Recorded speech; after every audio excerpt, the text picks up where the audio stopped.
everybody, and thanks for joining. We don't really have an agenda today. I guess the reason why is because there hasn't been anything that has happened in the Futureverse ecosystem that we haven't covered, from my point of view. So we could just talk about whatever. Tybo, what do you want to talk about? Anything? I guess the root challenge reward. I guess that's the most recent relevant thing that, and also the Future Pass is official. It's like you go to an actual website. It's not just the underground anymore, which is a good step in the right direction. How did you find your experience setting that up? So it works well in terms of like you can switch between wallets without glitching. Everything looks clean, but here are some issues that I think exist. On the Block Explorer, it takes forever to load things. Like Etherscan is like instant everything pretty much. Nothing takes more than a second to load. But on the blockchain for the root network, it takes like several seconds to load things, which is obviously not as user friendly. On top of that, there's like buttons in place that seem like at some point they'll go live, which allow for more ability to use it. But for now, the Block Explorer is not good enough. Yeah, no, I guess that makes sense. It seems to be the case a lot for new blockchains. I've experienced that where the Block Explorer and the like Etherscan equivalent just sucks. And they end up improving it. Like Polygon was horrible. I remember like that just being a terrible website. It was like just not intuitive to use. Well, now Polygon scans are pretty good, right? It's pretty much the same as Etherscan now. Yeah. So I guess it's just like the experience of running a new. I guess it's like priority. There's not really much going on in the Block Explorer right now. Maybe they're not.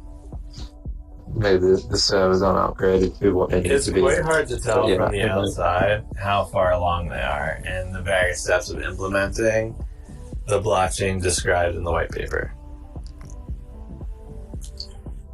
Yeah, I guess when it comes to like the tech stack, like Aaron did talk about, so there's some technical questions that was asked at the end of the Futureverse Coolcat announcement / partnership, and one of the things he talked about was the scalability and having like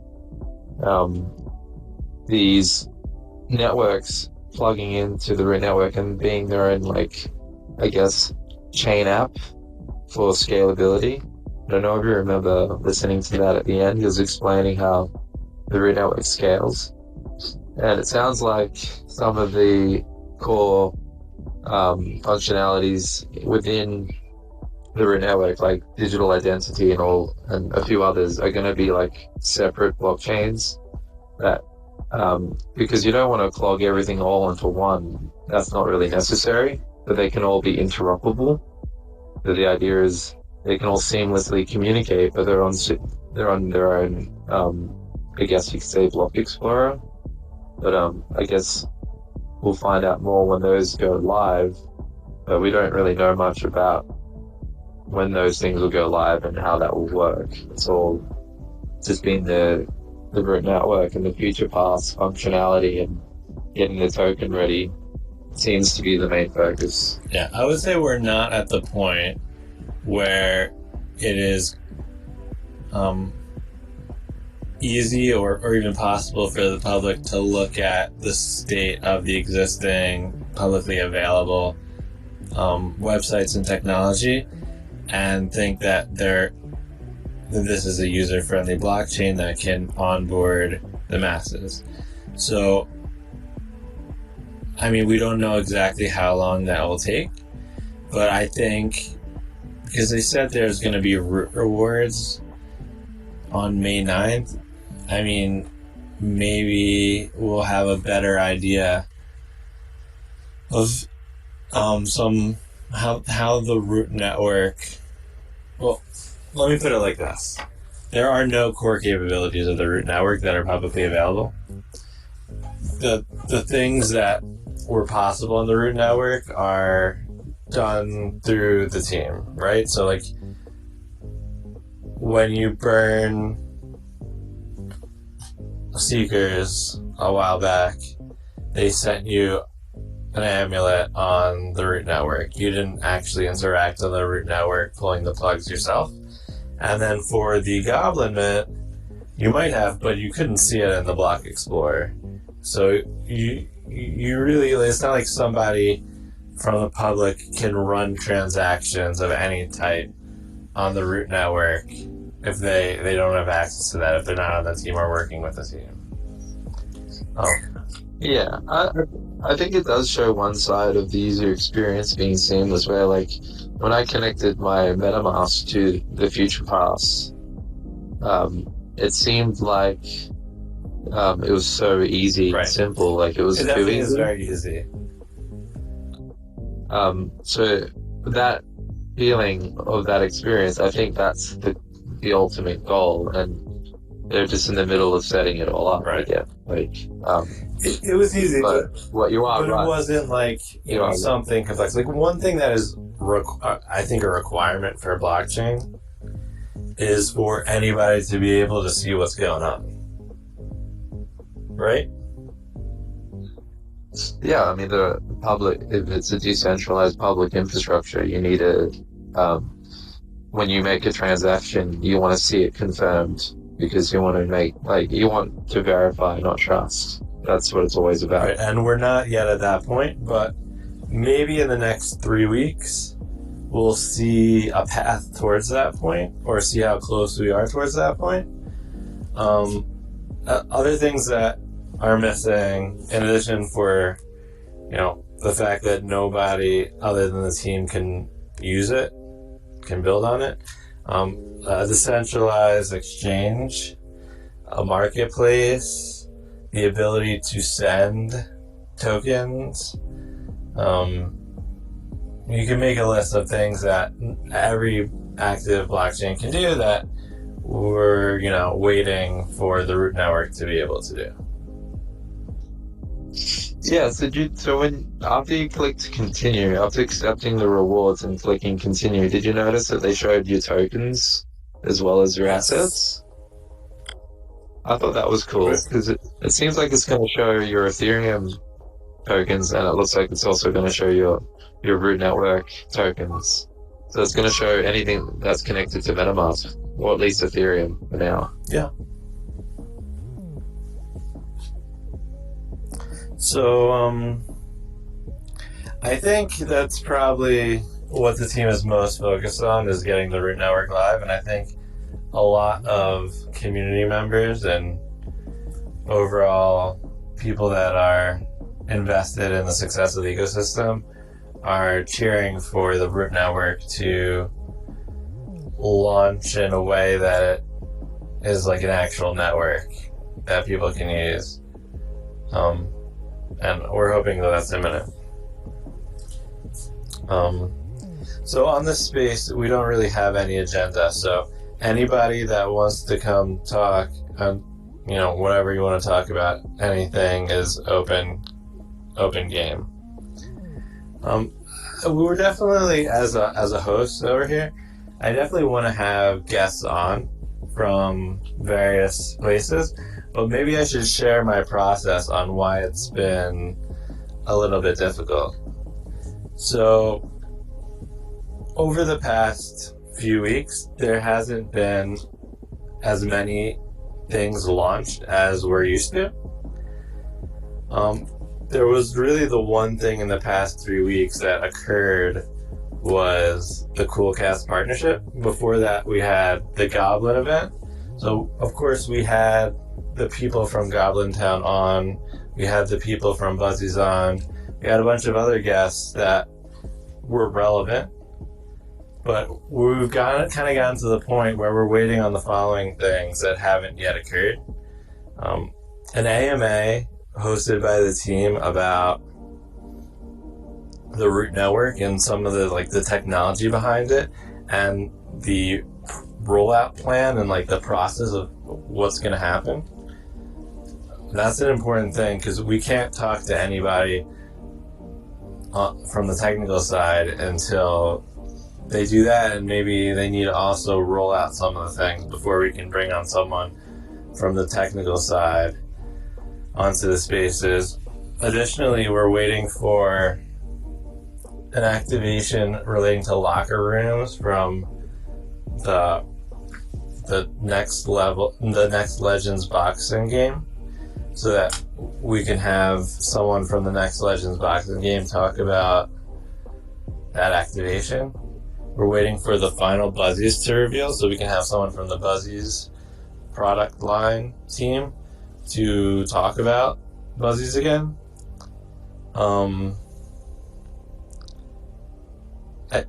I think before we have someone to talk about the ASM soccer game, the FIFA World Cup soccer game, we were waiting for it to go live on the iOS store. So we're kind of feel a little bit in limbo in terms of bringing on guests. Last week we had people from Cool Cats, which was, I think, a good spaces, but right now we're waiting on a lot of things to happen for us to have relevant guests to bring onto the show. So I just wanted to be transparent about that.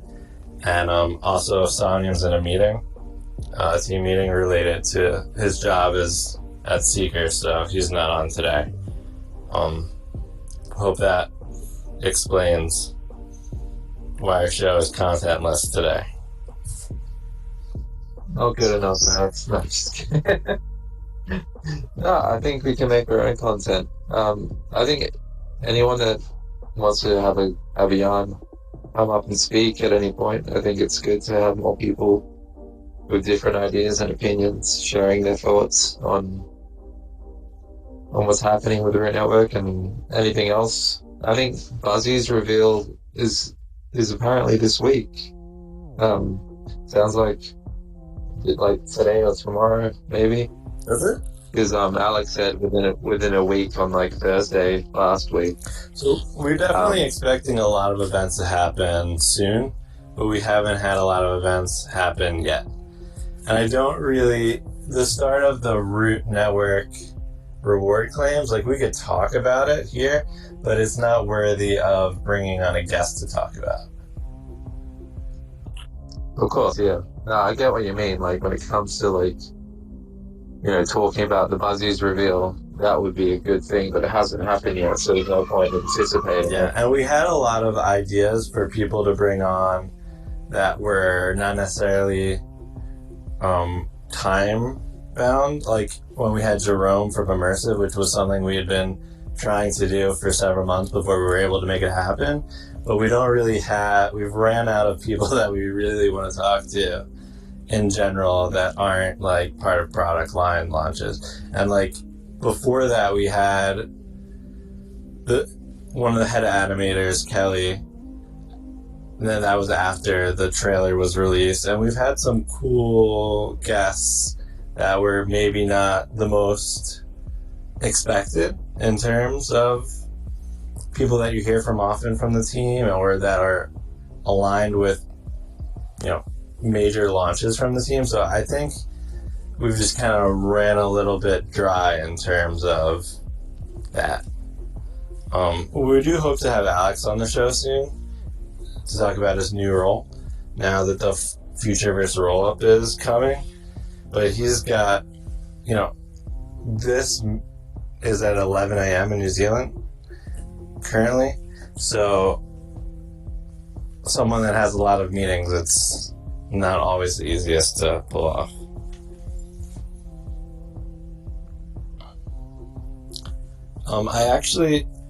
I did prepare something non-Futureverse related that I've been looking into over the past while, and it's like a use case for NFTs going mainstream that I think is a pretty interesting narrative.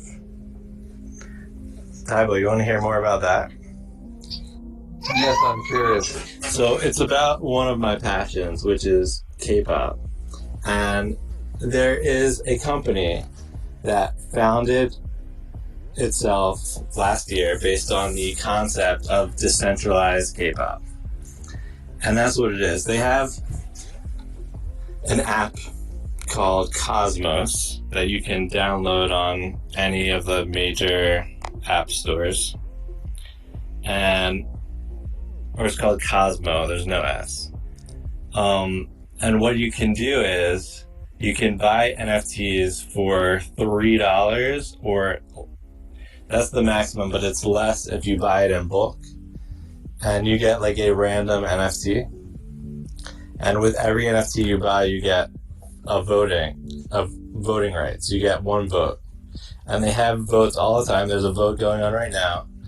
And you vote on what the girls in this K-pop group do. And there's going to be 24 girls in this K-pop group, which, for anyone that doesn't know K-pop, 24 is a very large number for people in a music group of any kind. So what they do is they break it up into subunits, which is smaller units of artists, singers, and the fans or the NFT owners vote on how to split up these groups.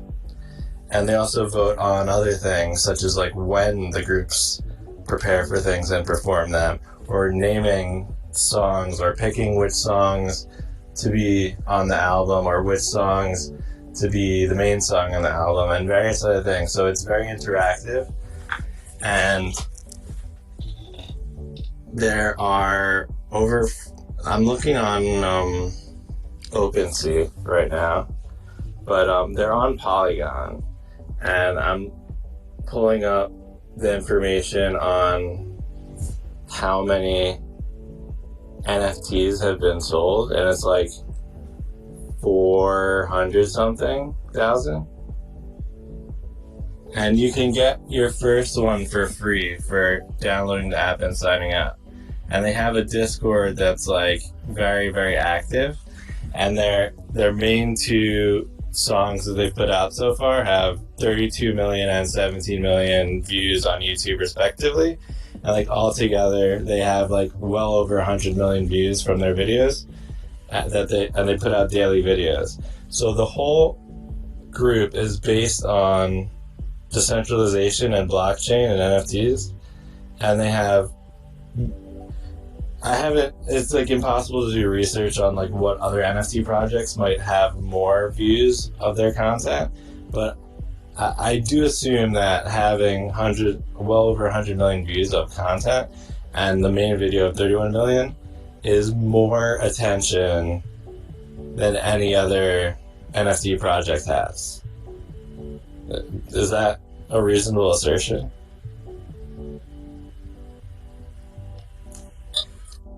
Tell me more. Are you doing this or what? So I downloaded the app. I haven't purchased an NFT, but I claimed my free NFT for downloading the app and signing up, which was a Web2 process.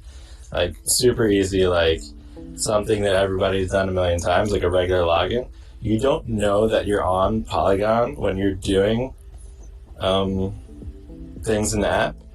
It's just like you can pay $3 to buy what they call an object, which is the NFT. So they don't use the word NFT or Web3 or anything like that, but it's on Polygon. Everything is visible on chain, including the voting. They don't advertise, they don't like show you that the voting is on chain, but people from the community and in the Discord and on Twitter run scripts to pull the information from Polygon Scan for the live voting. Everything's on chain. So it's easy to do. Well, it's not easy to do, but a basic skilled developer, or even like a student, or someone that just wants to do it for fun can easily create a script, but you don't need to, because there are lots of people in the community that already do it. So it is really fully on chain, this whole thing, which is kind of impressive, I think, because I don't think most of the people that are like passively involved know that it's on chain, because you go into the app and everything's on the app. I don't think people go to OpenSea, but if you want to, you can see it on OpenSea, but you don't have custody of that wallet.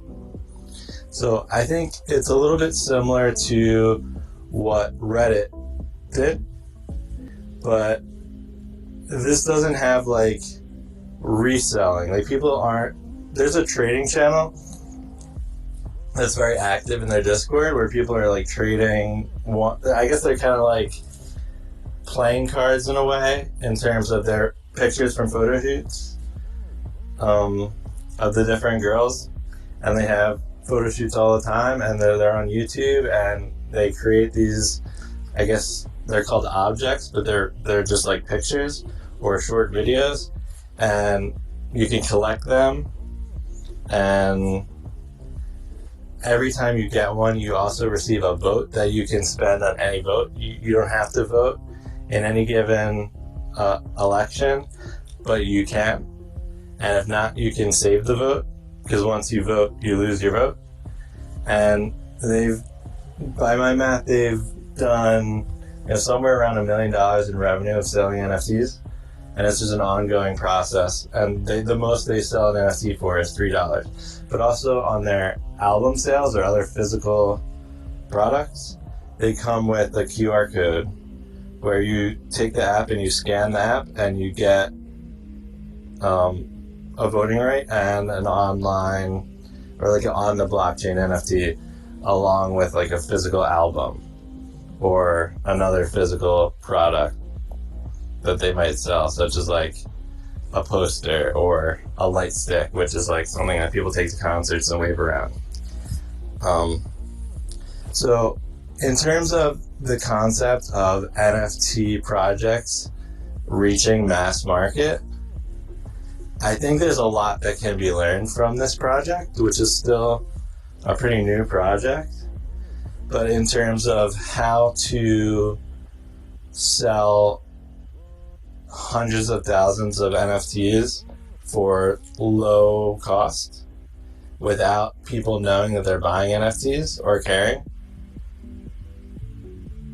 and having actual content that people want to consume, or like having a legitimate product as opposed to just like a promise of a product or a promise to figure out something. I don't know. It just seems like a much more sensible business plan for NFTs than like a 10K project, or really anything that anybody's doing that you read about on NFT Twitter.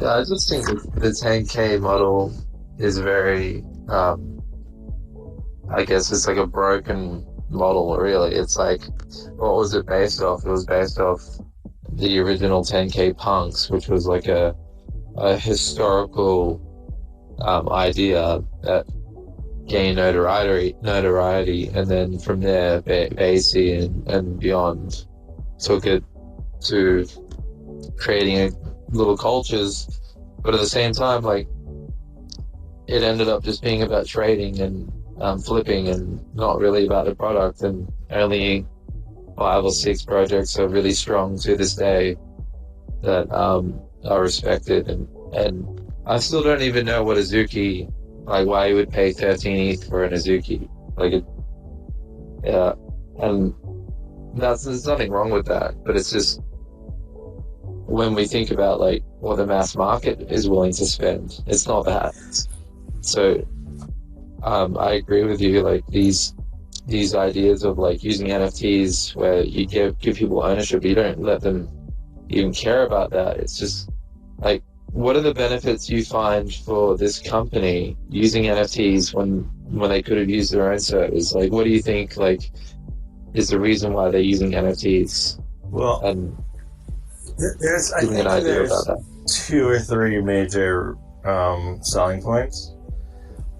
One is engagement.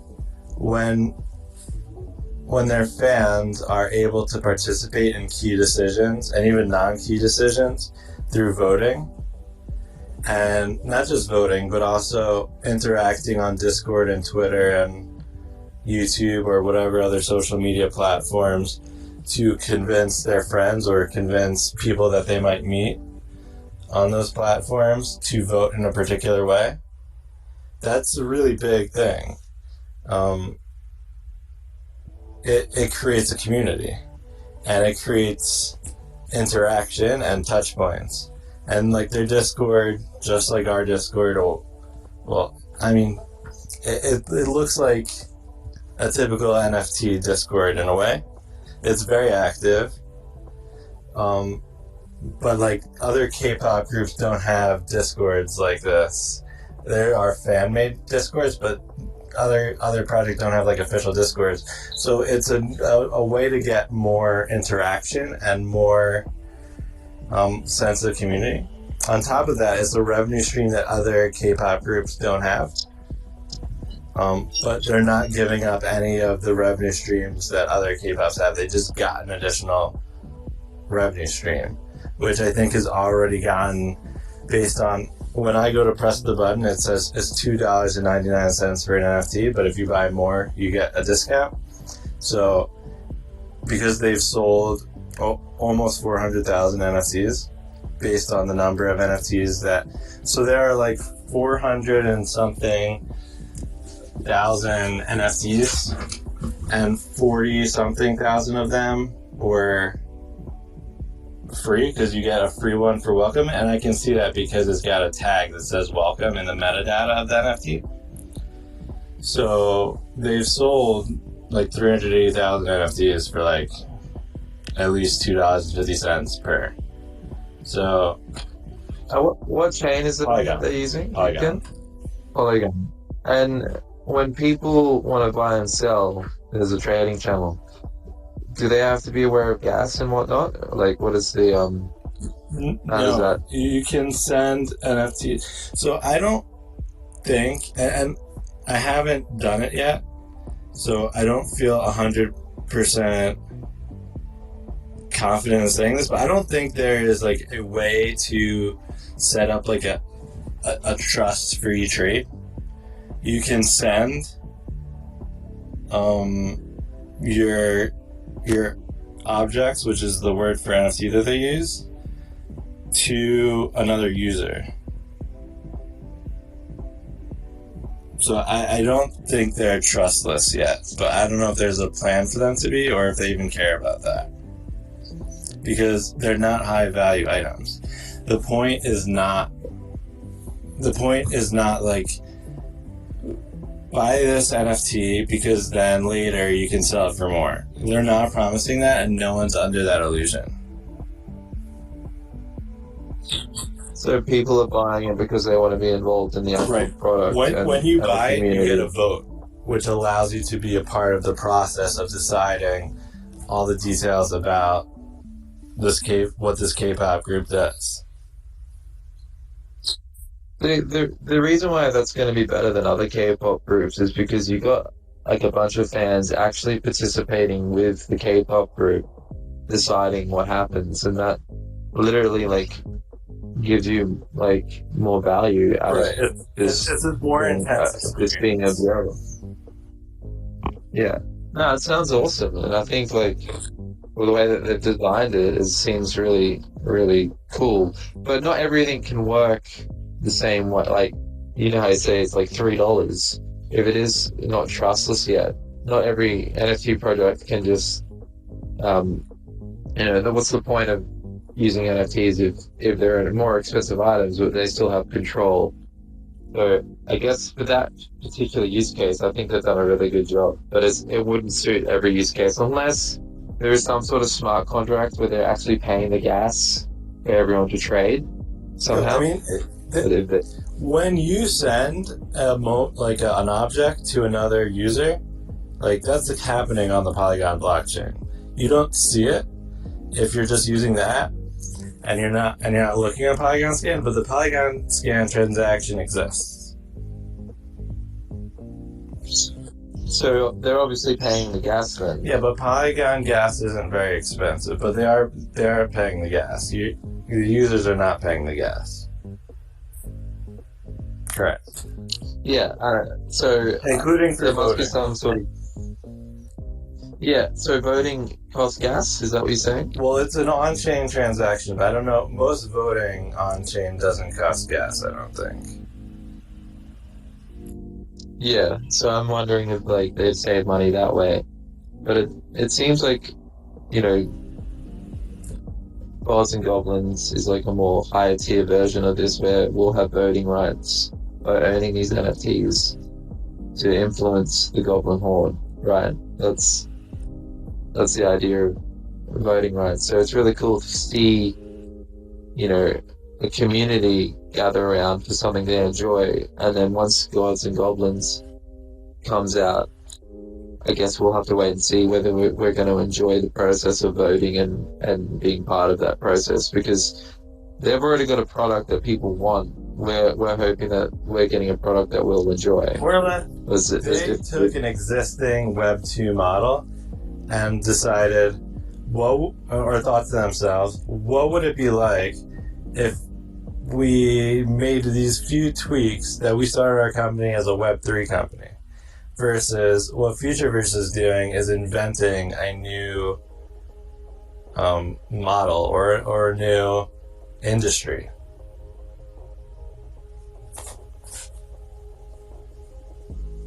Right?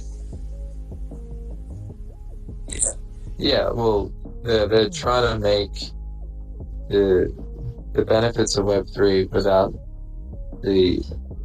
without it being, and making it sticky, you know, because at the moment people aren't really here for a product. A lot of people are here for speculation. Like, until we get like consumers wanting to buy these $3 things, or, you know, honestly, I think like there's different ranges of products that will fit in different categories. Like when you think about real estate as an NFT, to buying an M&M ticket to see, you know, see M&M in your own country, whatever. Like you, when you own that NFT, like eventually we'll have our own meta worlds where people can, like, you can show off your NFTs, and they could be real world items, they could be event tickets, they could be in-game items, they could be your AR items as you're walking down the street. There's so many things that will end up being an NFT at all these different price ranges. Yeah.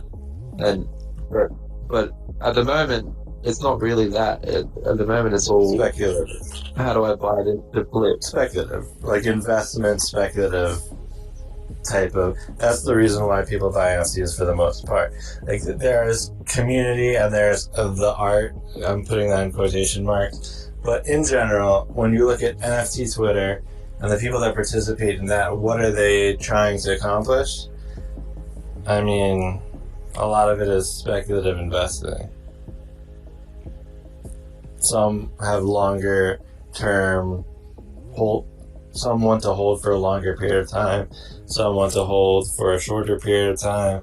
But the majority of the action that is like being discussed, or is reasons that people buy an NFT, is speculating on the price of it, or the price of it and its airdrops. When people are buying the NFTs for this K-pop project, I don't think anyone's or for the most part, people are not speculating on the price to go up. They are buying it for $3 because they want it. And what they get is a vote and like an NFT, which is a picture of a K-pop idol. And you don't buy like a specific one, but you get a random one. And then you can trade it with your friends to get the ones you want, or you can trade it on the forum to get ones you want. So it's just like a whole different concept of buying something that's an NFT, not for speculative reasons, but for an existing thing that you want to do, like a form of entertainment or a product or a ticket. So I think the future of NFTs is that you don't buy it based on an investment thesis, but you buy it to do X, Y, or Z. And I think, like, what I made me realize before when you were talking about voting, I think on-chain voting is like, you know, is important for people that want fairness in like what happens with like when people vote on their favorite, you know, K-pop star within the group.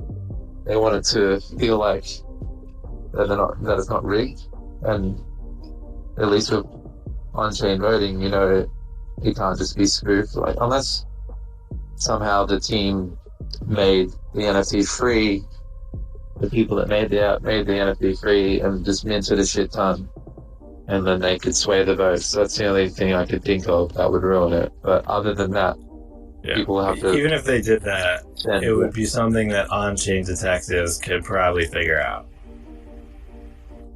Oh yeah, you can't even. Yeah, exactly. But if people aren't aware, then you might. At least for now, people might not be aware. But yeah, there's someone there that is would. a community in there that, or members of the community that do that type of sleuthing. You know, they pull data from the blockchain for. So the votes that are going on right now are 24-hour long votes, and then after that 24-hour period, there's a new vote for another 24-hour period. And what people are doing is they're running scripts to pull the number of votes and deciding if they want to vote in like the 23rd hour based on the current vote, if they want to change the outcome. So the on-chain aspect is very much secure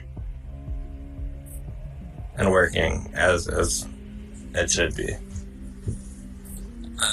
No, that's awesome. Well, thanks for the case study. I think it's going to be exciting to see, like, you know, I just think about like me playing a MMO or a game, and the team like giving everyone like a battle pass, and then you could have voting rights on, you know, what happens next. You know, getting the community engaged in like, you know, the levels that they want to play, or the tournaments, like it could be anything, like whatever you can think of that could be voted on. Getting the community involved, I think it's only ever a plus, right? And I think that's where the world is going, is where the community is more deeply involved in whatever is happening. But you are right, like I think the promise of like, you know, yield and all this stuff is going to be a lot less of a thing with NFTs. Like there's not going to be that many opportunities like you could say potentially with the root network and FLUFs and earning rewards. You're not going to see many what you would call yield producing NFTs, as most of them you need. It's just like it's hard work. It's not something that you can just easily do. There needs to be like, in the case of the root network, it's a whole network that's potentially going to be adopted, and the value of transactions is the reward, right? The long-term reward is the network being used. But how do you like try and imitate that for many other NFTs? It's just not technically viable, in my opinion. So the idea of buying an expensive NFT, you would really want to have it as an art piece, or there's actual like a strategy or a plan of yield that you can participate in that makes sense. Otherwise, most would be wary of buying these days. Yeah. So now that we've gone through that case study, does anyone else have any comments, concerns, or about anything really? Like, no, it doesn't have to be about Futureverse. It doesn't have to be about NFTs even, or it could be about any topic. Does anyone want to come up on stage and, you know, ask a question or share a thought? We can always count on Meta. I have a question for you, Max. Yeah. Well, the top collections, you got Basie, Azuki, D-Gods, the captains with a Z. What makes those successful? Do you know much about them? Yeah. Or why are they still fetching a high ETH price? Well, I think it's a combination of Ponzinomics, which is the system of people generating yield through various types that doesn't really have a substantial economic backing. Like, for example, people might want to have a Bored Ape or a Mutant Ape Yacht Club and the ape token to use it to yield more ape token, or future airdrops that they expect because there's been airdrops that have been worth things. And the same thing applies to like the Captains and Potatoes ecosystem, the meme land ecosystem, where they use a series of Ponzinomics that isn't really based on a legitimate income model where they have sources of legitimate revenue that can be passed on. That whole thing is complicated because even if you have a business that can earn revenue, because of regulations, primarily regulations associated with US-based agencies, one of which is the SEC, most notoriably, but also other agencies that make it difficult for a company to provide value to NFT holders through the same types of ways that they might provide value to shareholders, such as a dividend. So it is very difficult for NFT projects to pass that over. So the Ponzinomic style way that is currently done is like having free claims and airdrops of whether it be another type of NFT or an ERC20 token, or promises of building things that will relate to something. Futureverse, I think, is even for the most part in the same boat. I think a lot of us think that there's a bit of a difference because there's a layer 1 blockchain involved, and that is a difference, but this is the type of way that all the NFT projects are creating value for themselves. And then another one is whether the project has clout on Twitter, whether if that's your profile picture, people will think, some way or other about you. So those projects that have a high floor price are thought of well among a relatively small group of people that participate in NFT Twitter. So, I don't know. That's not a lot. And there's also blur farming and other types of reasons why the collections that are worth what they are stay worth what they are. There's also people invested in all of them that don't want the price to go down. So if the price ever starts going down, they consider buying. There's a whole lot of reasons why particular NFTs are valued more than others. I just don't know that too many of those reasons are particularly strong long-term reasons based on the type of principles that currently exist in economics. And of course that can change because we're in a new paradigm, potentially. Do you really believe the new paradigm idea? Well, I mean, for example, I just want to ask you a question. When you think about just a collector buying something of historical value, that's been going on for a long time. That's not a new thing, and that's what an NFT is when you buy a punk. It's historical notoriety or art, like a squiggle. That's been going on for a long time. Or it just makes me wonder everything else that is the new paradigm. Is that really a new paradigm, or is it just being sold that way? It's too early to tell, I think. I think the likely answer is it's not. But if you, for whatever reason, have the opinion that it was not, That doesn't mean the price can't go up, and that doesn't mean the price can't go up for a long time and stay up. And become popular and maybe spawn some type of legitimate business off it. I don't know. It's too early to tell, really. So scam your users first and then try and create something of real value? Is that what you're saying? I personally never, well, at some point it became clear to me that all NFT projects, there's a bit, or maybe all is too harsh of a word, but a very large majority are not operating in good faith, in my opinion, because the infrastructure for them to provide value is very, very limited. So, like, there is no mass market that can become available as of today or tomorrow or anytime soon to buy what they're selling. And they're not selling anything that contains, like, legitimate value that someone that buys it can receive in terms of experiences or products. For the most part, you don't get any products from an NFT.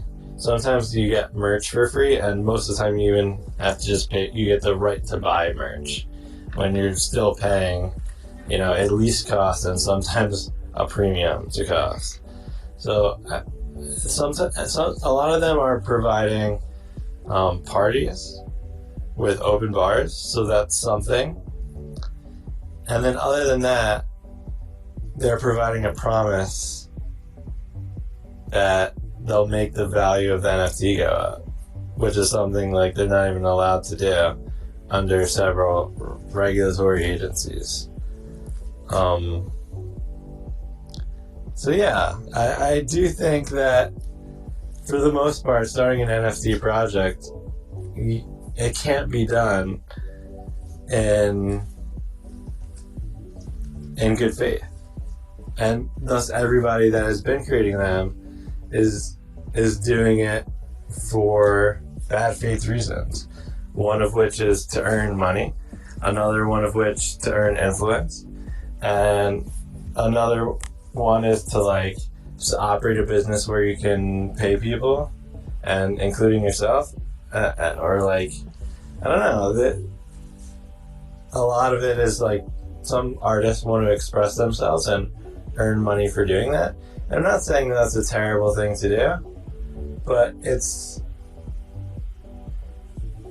selling people something that you're not really providing an equivalent amount of entertainment or product or services in exchange for that. And you know that going in. Yeah, and it's like this idea that I want to buy this to sell it to someone else, because people don't necessarily believe in the long-term viability of the NFT project. So because of a lot of people thinking that way, it almost is like a Ponzi in the way that people's mentality is around it. Not to say that people building projects aren't trying to build something sustainable. It's just it's almost like everyone is aware that everything's a lot of these NFT projects are just Ponzi's, and that seems to be the ones that make the most money are always getting out early and just rinsing and repeating because they know that holding these NFT projects is too risky. Yeah, let's hear from Meta. Yeah, sorry guys, I've got to jump onto a meeting in about 10 minutes, so I don't want to come up on stage and then just disappear again. Now, an observation from over the last week, which was raised by a few people, which is very understandable, and before I raise this observation, I want to give it a bit of context. We, in this community, are very used to changing our PFPs. We do it all the time. Captain changes to Gods and Goblins and says, everybody change to Gods and Goblins, And who knows, when we did that change of our PFP, we might be getting root for that because we don't know why we did it. Just a lot of people did it. Now, we're very comfortable doing it because our ecosystem's so vast, right? We can change from a party bear to a seeker, then we're going to a goblin, then we're doing the FLUF logo. Very comfortable doing it.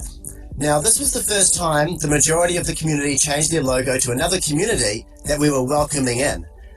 But it was also an observation from many people that that other community, being Cool Cats, didn't change to any of our logos at the same time. Now, we are going to be partnering with a lot of different people going forward. We can't expect all of them to just adopt what we're doing, and I do understand people's concerns and their sentiment regarding, like, are we all just buying up their NFTs but they're not participating in ours?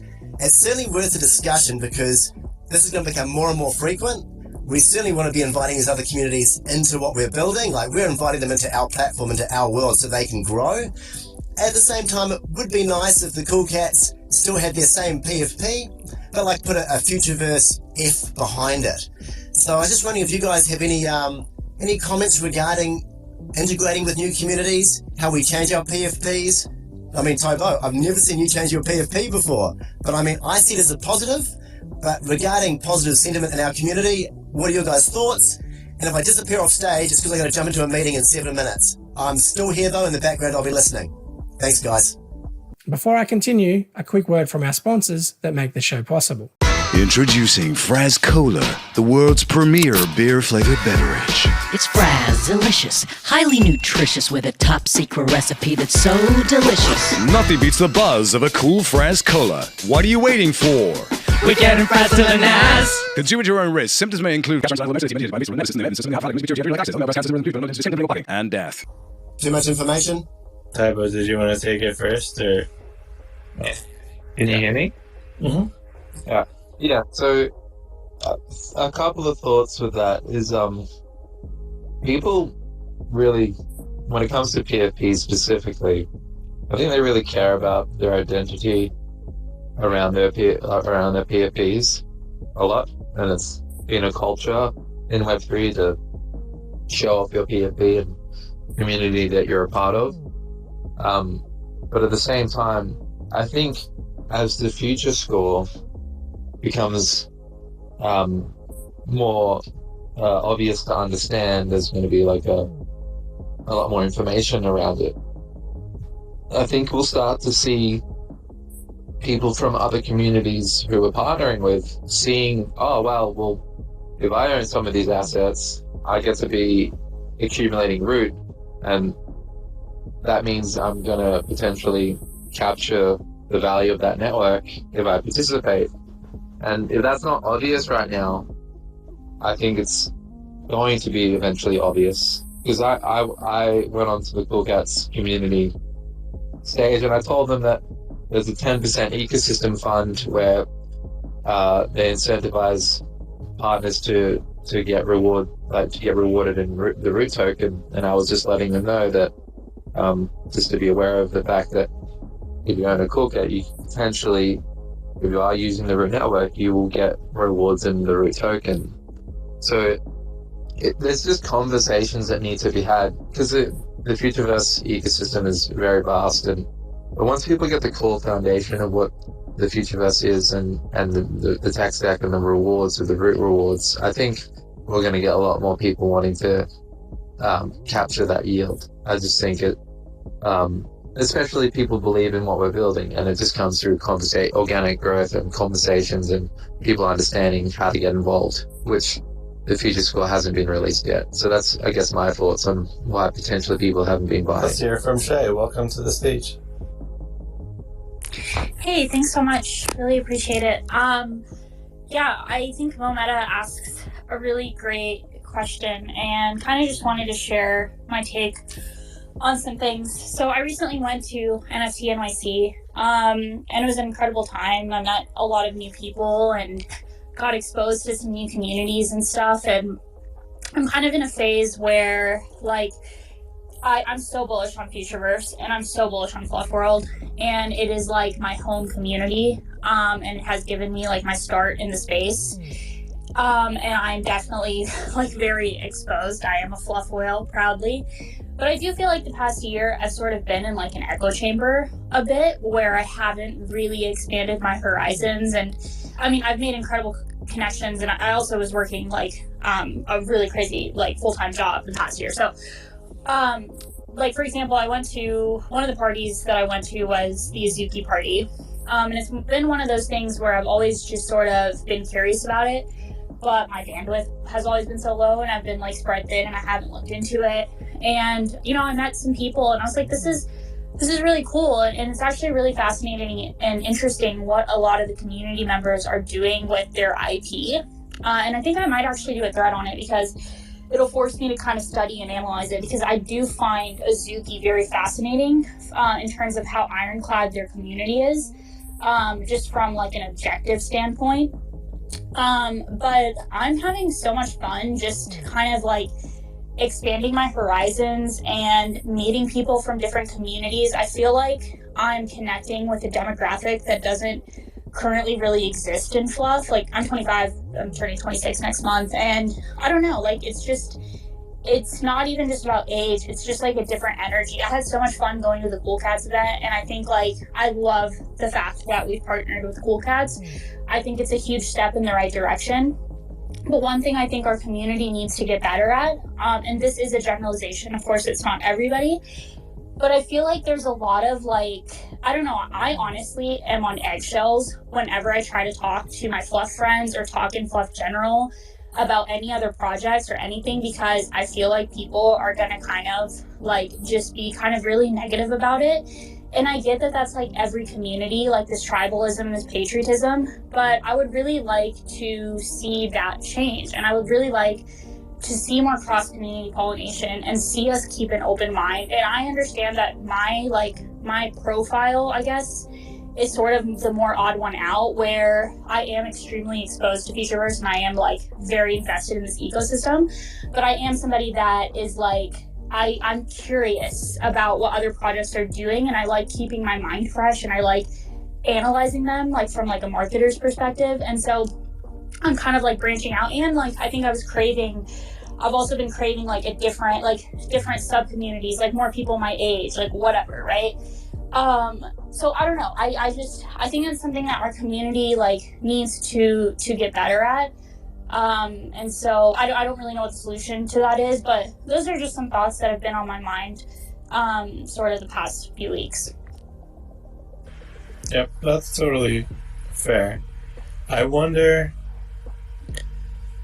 if there's other communities that are not just the NFT Twitter communities, or like the communities that buy and sell NFTs, that also could be a stepping stone. But currently, because the infrastructure isn't good enough, they're not. The only potential stepping stones are these communities of which you speak. Yeah, and I mean, I'm having a blast. Like, I'm meeting amazing people. Like, I think it's just a win-win, because I'm also telling people about Futureverse and like FLUF World and stuff. Like, and I'm just one person, but I really feel like more people like doing that at scale in an organic and natural way, like, could be really good for us, especially with the communities that have a lot of influence, like Azuki or like whatever. Yeah, you're definitely right that would have a positive. There was even like people not happy about Cool Cats partnership in the Discord, and I think the reality is like there's just people with strong opinions in every category, and there are people that are leaders in how they speak. They talk a lot in the Discord, especially FLUF Gen, that have strong opinions, but I think there are the majority that are a lot quieter, that don't share the same sentiment as everyone, like as the people that speak a lot with their strong opinions. I think, and it's the same like with other Discords. Like you can find the tribalism in every group. I think it's just trying to, I guess, gauge whether or not it's an actual problem or it's a problem for certain people that are just, have their strong opinions and they don't want to change it. It's just, I think it happens in every community, whether it was crypto coins with Link Marines and XRP and Bitcoin maxis, it's just, when there's an investment involved, people don't want to talk about other projects because it's taking away value from their own, and it's just a big psychological thing that goes on behind the scenes in people's minds. And I think what's good about the Futureverse is that people can build on top of it and create more value for the network, and it basically encourages cross-pollination.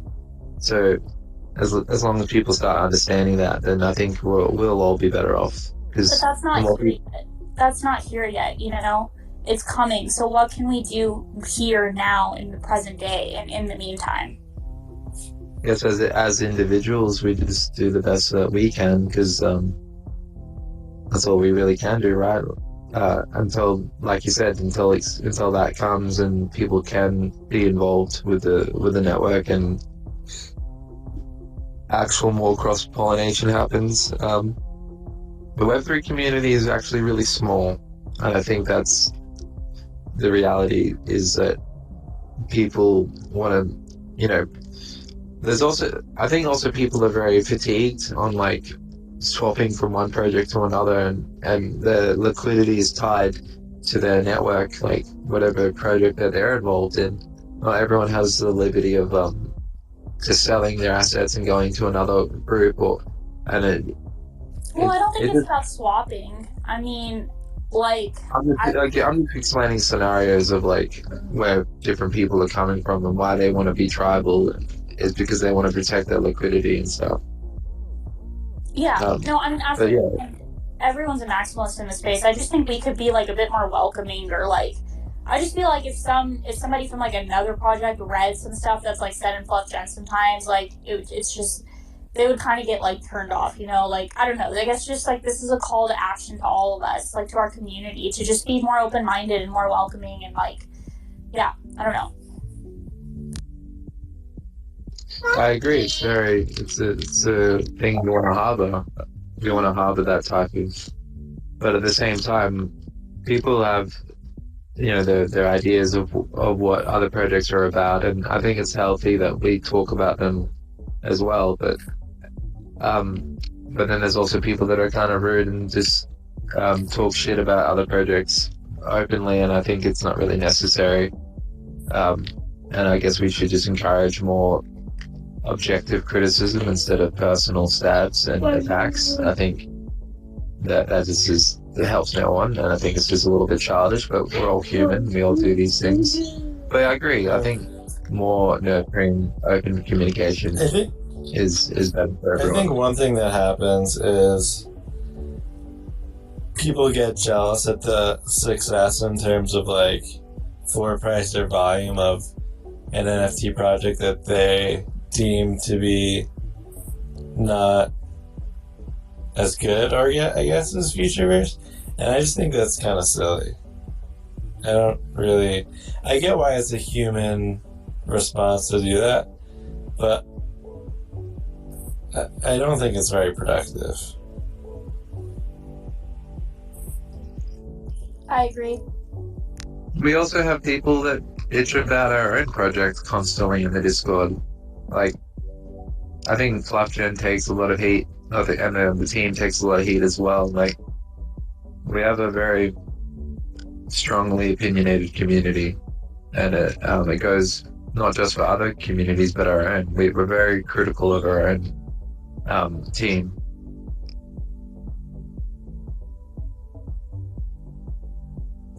Yeah.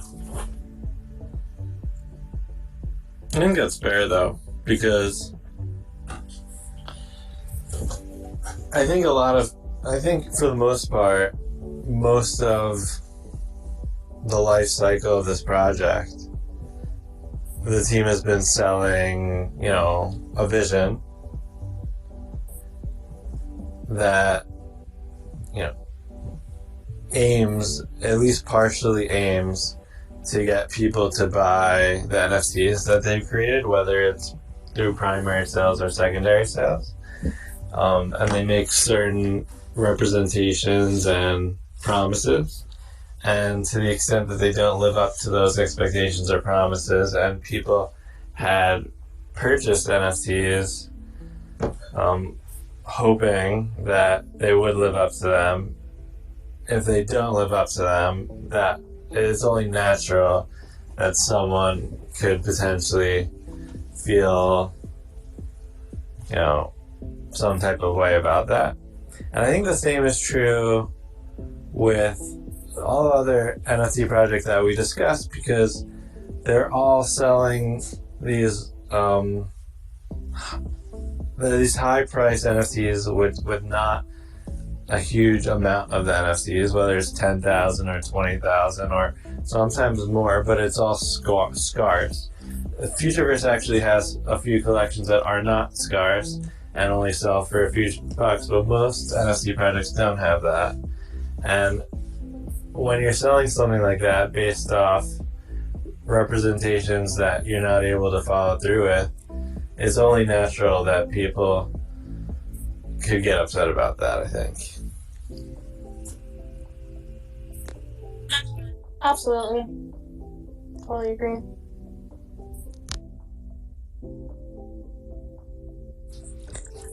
I have faith until going into the next bull, but I do think, or I really do hope to see, I think cross-community pollination, it will be a huge potential catalyst going into the next bull, and I think it's an underutilized tool right now within FLUF World and within Futureverse, and so I really want to see how that plays out next year. I personally, I'm not hopeful about the likelihood that we see that, and the reason why is because the NFT community seems to be getting smaller at a very quick pace in terms of the people that participate in buying, selling, tweeting, reading, and liking tweets.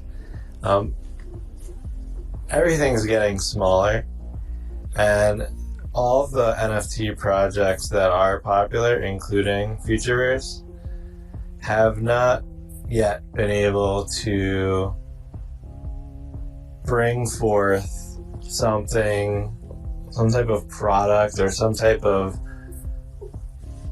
system where they can onboard lots of people. Futureverse talks about what they're building that can do that, but we've yet to see it from anyone. So if there is a breakthrough, then surely it could be a thing. But if things trend the way they've been trending, which is less and less users instead of more and more users, then the base case for NFT, for owning scarce NFTs that came from this time period, which is collection based and historical based and community based, if the users continue to go down, it's kind of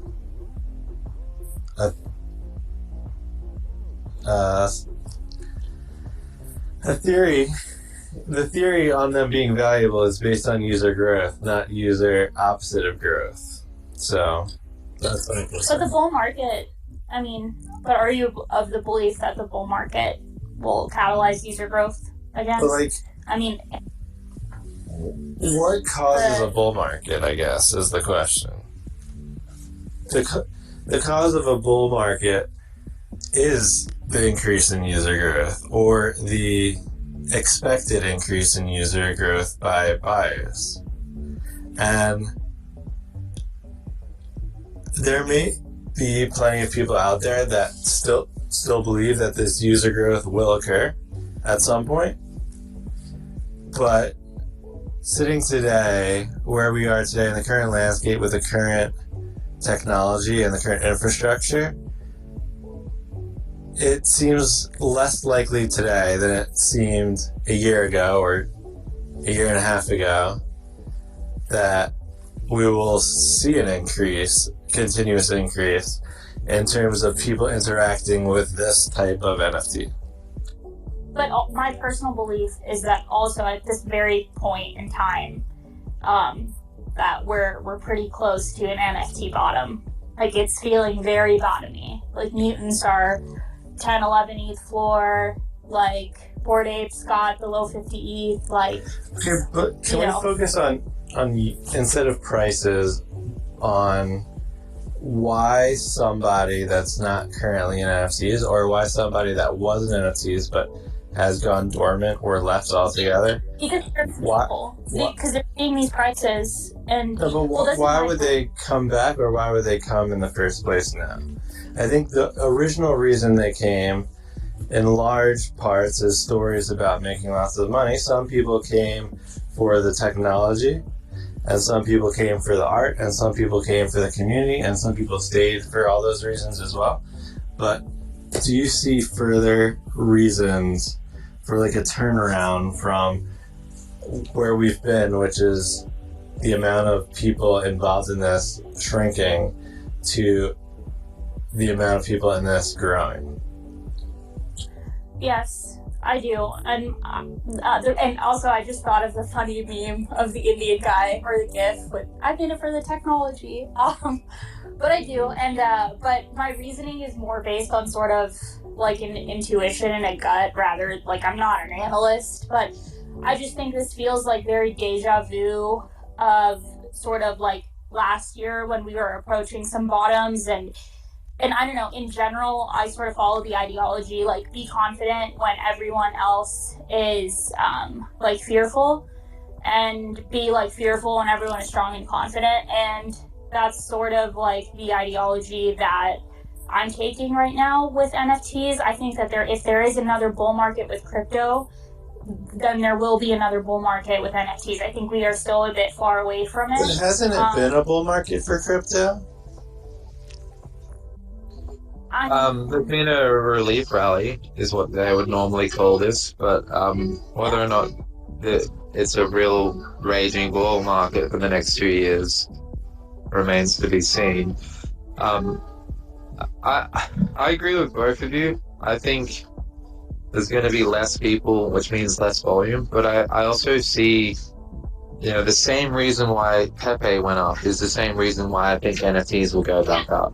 Yes. Just because when, like, as sad as it sounds, like, there's two reasons. So the one reason is, like, when something's at a low enough price point and there's enough people that believe that could go up again, and then you'll start to see buying again. And then the second point is what BAC did with the Dookie Dash. I think that whole event created activity in the NFTs, and there's always some sort of catalyst, or the prices are low enough that people want to pump it again to make some money. I think at the moment that's the two main ways I think the NFT market can go up again. I'm not saying it's going to happen anytime soon. I just think when things get low enough and people still believe in the project, and NFTs start going up again, I think the liquidity, which is currently in the crypto market, like you said, there is this mini relief rally, bull market, whatever you want to call it, that liquidity will eventually start to be sold, and then that will calm down, and it will go to accumulation again, and then people will see NFTs at a low enough price point, and we could potentially, I'm not saying this will happen, a relief rally in NFTs. Whether or not that happens, I'm not saying it will. It's just the nature of humans and looking for a way to make money has always been around, and it will continue to be around as long as there's a narrative that can be created around it. And the ones that actually have a catalyst behind it that people want to hold, because, like, you look at blur farming, that went crazy because people believed that blur would be worth money, so there was a lot of trading. What if people start believing that the Futureverse is going to be worth holding? It just depends on what people believe and how the market reacts to those beliefs. Yeah. And I guess we'll find out. That either of you have said. My concern is, I think I for sure, and I think most people in this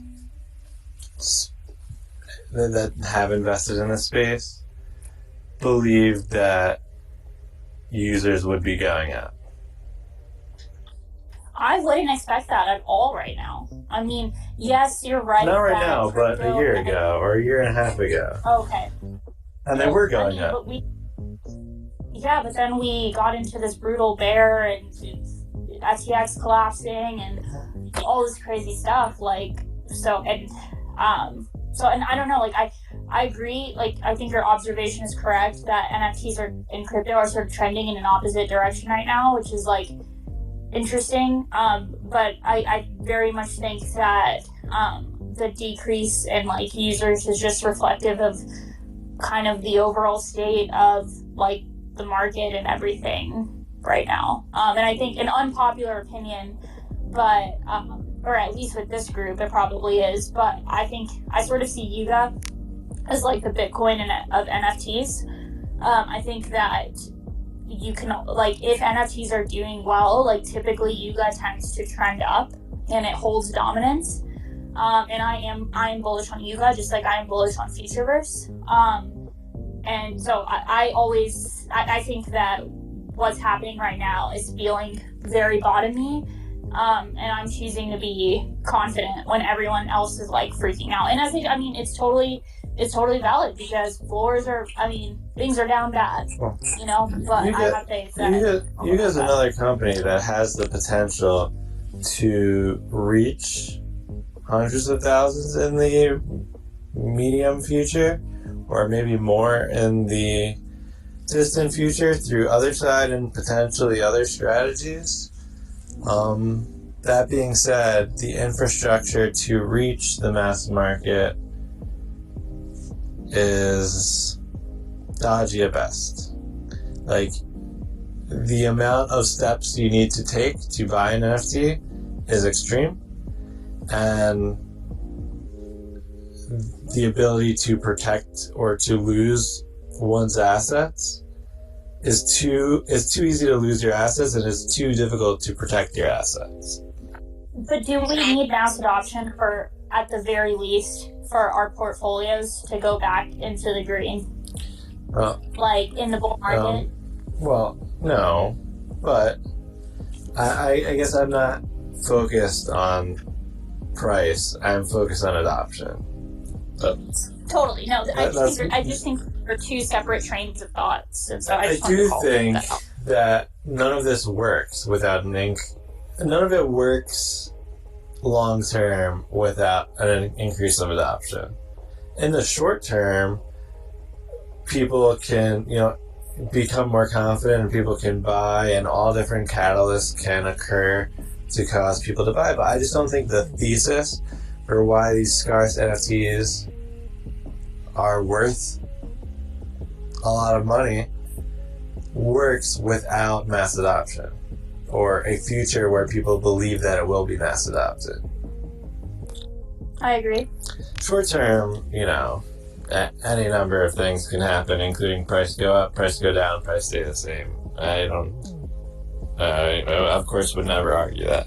But let's hear from the new people on stage, MetaBlocks and MoMeta. You go, MetaBlocks. I was going to let you go first, mate. Well, I just jumped out of a meeting that I had a solution before I went into it. Didn't waste any words, and now I'm back.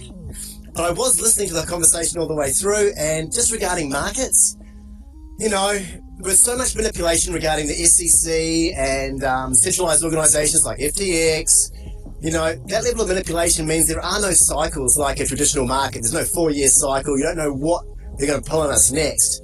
So regarding these two markets, bull and bear, if we can stop calling it a bear market and start calling it a build market, because when you call it a build market, it just feels so much better, because we're getting a lot done. Now, I was listening to a YouTube show the other day that was talking about another metaverse called Expector, and they were explaining, and it's built on the XRPL, how they want a really rich world, and they're going to be relying on the community to build that world, and what sort of things would they put on their land. And as I was listening to it, I was so pleased knowing that the Futureverse and these guys have thought about this. And before they build the world, they're getting those storylines, that lore, these characters, these communities all together so that it's going to be a rich world with full of activity before it goes live. And when it goes live, there's going to be plenty to do. Because listening to Expector, as exciting as it was, and they've already integrated XDC and they've integrated HBAR communities, there's still no lore. And so I just wanted to add to that, like what the Futureverse are doing by really encouraging these amazing avatars, characters, and lore is going to give us an amazing experience when it does go live. So I'm looking forward to that. It's going to be worth the wait. Blocks. Yeah, good points. I jumped on late to the space. So I've just been listening to the discussion more on market dynamics, and I was just it's interesting just to take a step back and look at it, like how things have happened now that we have hindsight to view and see how the markets have moved and what's happened. Like obviously, the headlines being FTX and Luna and those dramas from sort of June last year. But if I take a step back and just look at the way that interest rates have moved in the bond market over that period of time, like we went from a period of rates being down at like 1.5%. Really was perfect conditions through for high risk assets through the back end of that cycle, which obviously we saw the phase of everyone buying everything and minting everything, and we've sort of went through that bull and bust cycle. I agree with there's bull and bear gets thrown around a lot, and I think like market structures and moves take place over years, not moving micro trend moves over 3 months or 6 months.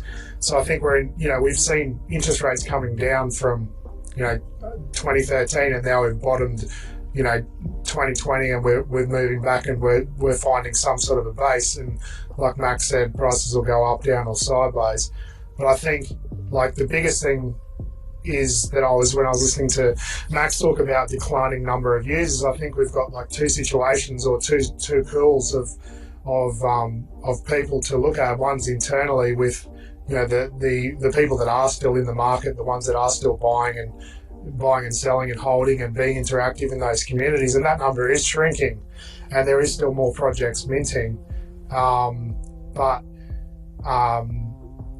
those quality projects I think will start to continue to rise and get above the noise over time, and that maybe will take a little longer for some people to work out, because people will keep their capital in those particular projects and try their best to make sure that they do succeed. But I think ultimately, regardless of the markets, whether it's a bull or a bear or however you want to talk about it, ultimately you want to have cash to build, and that is one superpower that Futureverse has done and has executed very well, and clearly would be top 5 in any Web3 project from an NFT perspective that has done and raised the money to be able to put himself in that position. One of the largest teams on the market.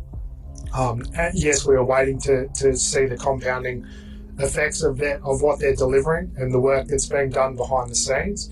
And that is obviously an expectation, I'm sure, of the investors that have put money into those projects. But I think from an internal perspective, from Web3, people that are still here, that are active, I think that, Tybo mentioned, Pepe Coin, or whether it's Nakamigos or whoever it is, there's still speculative capital that's moving around, and that's always going to happen. And if you have a look at the wallet activity of those projects, it's such a small amount that is actually causing that stir, and that is because the market has gotten smaller. So it takes less capital to move these projects, and those guys are coordinating around. So I think, my sort of hope is that the quality base that's been built with Futureverse, yes, it's still very unknown.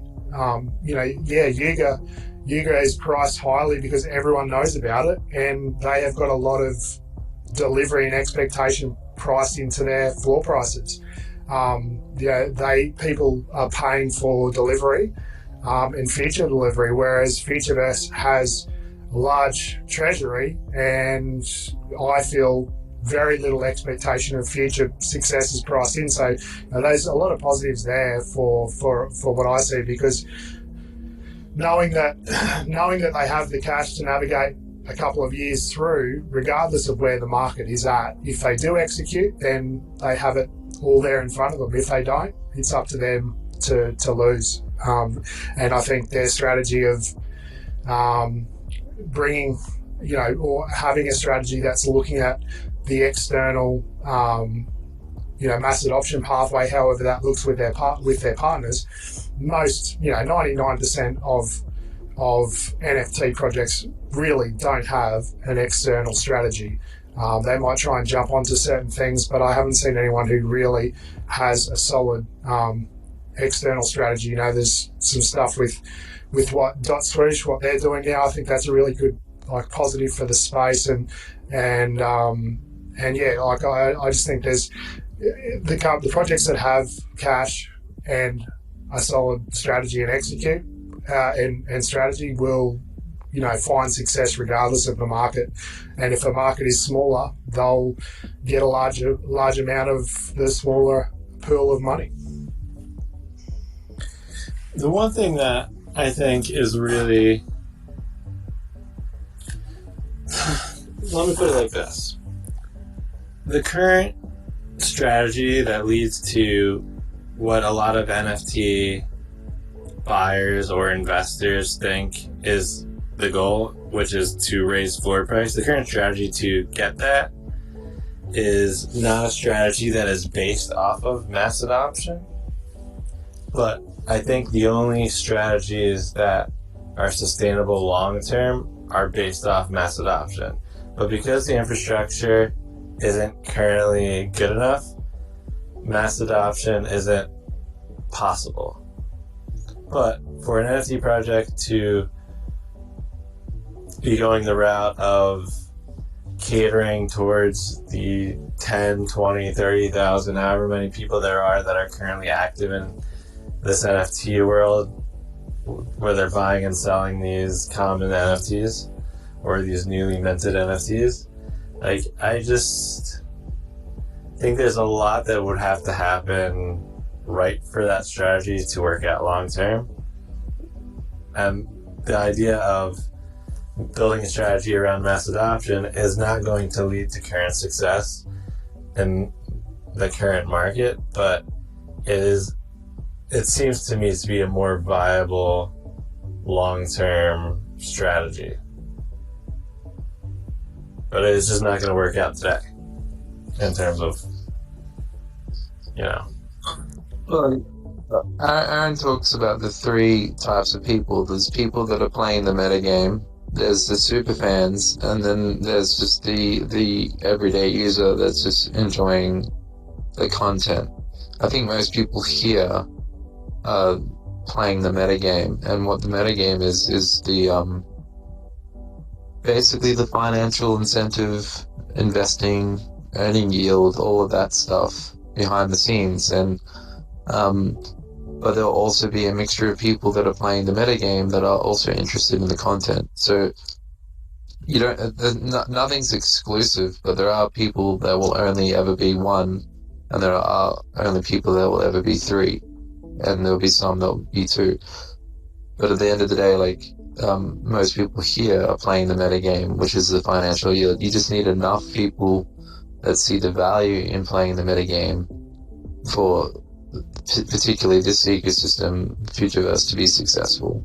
It's interesting because the K-pop project that I was talking about earlier, which is much farther along towards mass adoption, they've taken out the first step in that.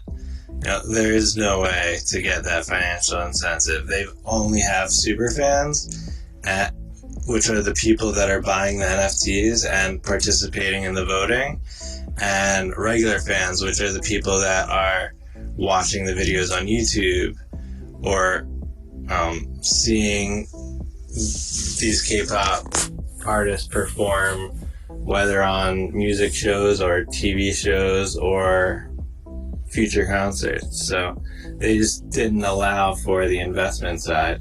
And I wonder if I very much am convinced that NFT technology will become pervasive. But I'm not convinced that the path towards that end will be one where people like us can participate in the financial upside versus companies participating only in the financial upside.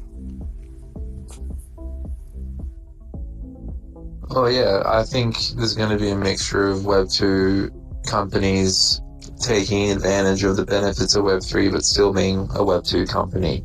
And I think there are other companies that want to be co-aligned with their users so they can benefit alongside them. Particularly if you look at Futureverse, the success of the root network and the validating the nodes and using all these different NFTs for whether it be thingy out or buzzies or whatever the use cases are, ASM Gen 1 brains, the success I think ties into community being involved just as much. If the community doesn't believe in the root network or any of these NFTs, then it's going to be hard for them, for it to work in the way that it's designed. If they designed it differently to be the same as like the K-pop, where it was just like simple voting rights and that was it, and it's at a way lower cost, then it's a different ball game. But I think when there's more money on the line, I think the incentives become more aligned. Because why else would someone be paying thousands of dollars for these NFTs if there wasn't some sort of incentive? Right. Which is why the K-pop NFTs only cost $2.99. It's a totally different ball game, and a totally different way to use NFTs. But I'm just wondering if that way to use NFTs would be the way that NFTs reach millions, as opposed to, people like us investing in these NFTs and that those NFTs reaching millions.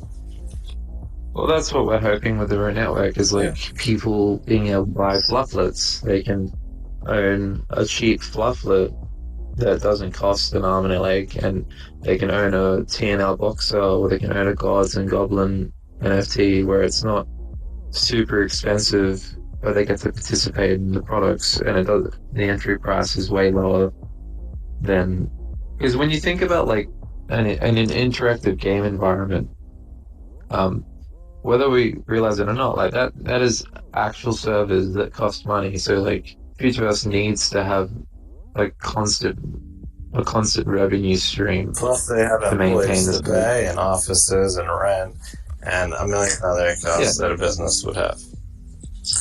So the idea they have to build something, but I would say that they would own the assets as well, just like we own the assets, but we all get to participate in it as well. It's not just them. I think that's what makes Web3 awesome, is that you can get people that believe in you early to benefit from the fruits of their labor. And I think that's the exciting part of Web3 for me, is just like we all get to share the involvement. Whether it works out or not is a whole other thing. And just another thought, like Tybo, on adoption, is like a lot of these projects I think talk about having plans for mass adoption, and maybe they do, and maybe they will be successful. But I think with a lot of people talking about the prices of NFTs and how that can be sustained, I think you've got a shrinking pool of capital that's trying to be allocated across more NFTs, and things are just adjusting down to wherever they find that equilibrium with supply and demand, and rather than trying to say, oh, this is worth this much, it really depends on what buyers and sellers are there, versus a project that actually has a plan and strategy that will successfully bring the next phase of mass adoption. And I think if you look around at what different projects are doing, be it small or large, for me it's tied into the gaming aspect of it, and that comes down to what you were saying, Tybo, with having these cheap assets, whether it's a $2 or $3 NFT, like Max was saying, as a K-pop for a fan that's got millions of celebrity that's got millions of followers to sell an NFT for $2 or $3, or a sporting star or whatever it might be. But I think from a gaming perspective, having the actual platform to put in place an onboarding experience where you are able to bring in 50,000, 100,000 people even as a start. Like that's going to be the turning point.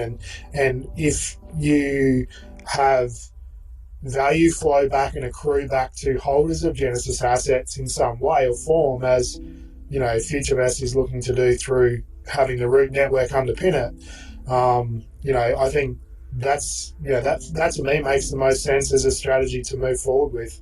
There will still be assets that don't have anything else attached to them, that have provenance or art backing to them that gives them their value. But I think a lot of the assets trading, it's interesting to look at like sort of market talk over the last couple of months with regards to pricing, whereas we saw ETH at under $1,000. And if you look at the USD prices of some of the top 10 or 15 projects that I cover across, most of them have performed pretty decently over the last 6 to 9 months. Yet sentiment is fairly low when people are looking at ETH prices going down versus the actual USD value which people live on. And I think we're seeing that smaller amount of capital moving around speculatively, and that won't change. But I think if we have good onboarding, a path to actually bring people in at low value points, then like that's if we're sitting here in 12 months or 24 months, who executes that the best is going to, and there's not only going to be one winner, of course, because I think there'll be people that show the light for others to follow, and they'll probably end up, being leaders. So it's not just the first person there who's gonna win. And I think we're just going through a shift of change of time, and people will look back in 5 or 10 years' time and realise that this was a pivotal time in that whole process. I agree. Just an example, like look at Pudgy Penguins. Like they released a toy, and I just wonder what the reasoning is when who outside of Web3 knows about like Pudgy Penguins and wants to buy that toy. These days, toys are always related to some TV show that a kid can be involved with. It's like, you watch a TV show. They actually have like quite an intricate roadmap in terms of the IP. Like, I don't know if you saw that picture of like the Pudgy Penguin next to the Pikachu, but they're going to this big like IP convention, and they have like 400,000 followers on Instagram and post like a lot of just like cute content. And they also released like this brand Bible for their community, which was like pretty cool. But I would just do more due diligence on that, because I think that they have some pretty dope plans with their IP. Oh, for sure. I'm not sure. They're trying to build a brand out. If you listen to Lucas speak about it, he's approaching it from how can I buy this and without royalties create some sort of revenue. Yes, the foundation is there for a brand to be built, but building a brand is not easy. Yes, there's certain elements of Pudgy Penguins that does have the potential to do things, and that they're a project that are trying to do what they're doing with regards to using that as a strategy to go into retail and that type of thing. And I think you're going to need a lot of money and a lot of time to do that. And I think there's still a perception of that, what is the actual price of, what is the actual value of an asset worth. I think they could be successful as a company, and a Pudgy Penguin could be worth 0.2 ETH, or it could be worth 20 ETH. Like, I don't think, like, it was still talking about, like, as it comes back to the assets themselves, their their value is really just speculated between buyers and sellers, and that's what my thesis on Futureverse is a little bit different, because I have a bet on the root network and them executing on that, and then seeing that value flow back through. But I think we'll see those brands that may be successful out of current Web3 projects, and obviously Pudgy would be one of them, that have an opportunity to do that.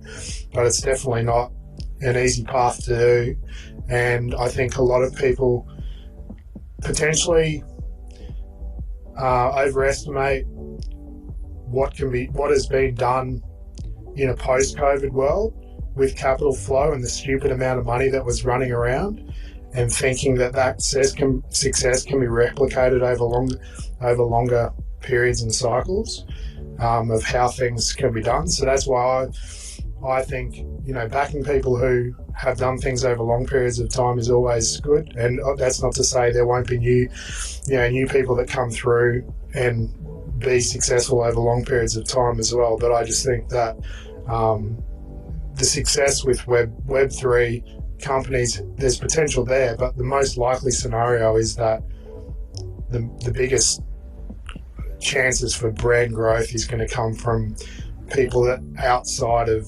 Web3 that come in and create their brands utilizing it. Do you think that it's a requirement for these companies that have these NFTs that we're talking about to have revenue streams? Because none of them really have a revenue stream other than selling NFTs to their... Royalties. Sorry, Shay, you go.